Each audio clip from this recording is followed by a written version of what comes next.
Hi అండి. ఈరోజైతే విజ్జీగా చేసుకునే ఆలు కర్రీ అయితే చేస్తున్నానండి.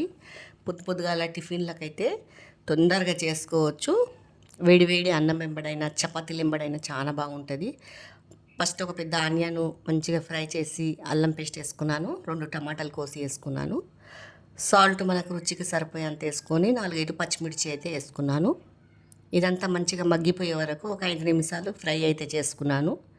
ఇలా మంచిగా ఫ్రై అయిపోయాక మెత్తగా అయిపోయాక అప్పుడు ఈ ఉడకపెట్టిన ఆలూనైతే దీంట్లో వేసేస్తున్నాను. ఇదంతా మంచిగా కలబెట్టుకుంటున్నానండి. ఈ మసాలాలంతా దానికి మంచిగా పట్టేలాగా మసాలాలు మంచిగా పట్టిపోతాయి దానికి, ఉప్పు కారం అంతా. అప్పుడు మనకు గ్రేవీ ఎంత కావాలో చూసుకొని నీళ్ళు పోసుకోవాలా.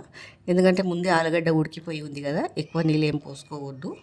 మంచిగా దీన్ని ఉడకనియాలండి. చూడండి, ఇలా మనకి ఎంత గ్రేవీ కావాలో చూసుకొని పైనుంచి కొత్తిమీర వేసుకొని మరొకసారి మంచిగా ఇలా కలబెట్టుకొని కొద్దిగా దగ్గరికి రానిస్తే మీ ఇష్టం అండి, ఎలా చేసుకుంటారో గ్రేవీ. నాకైతే ఈ గ్రేవీ అయితే సరిపోయింది. మీకు నచ్చినట్లయితే లైక్, సబ్స్క్రైబ్ చేసుకోండి.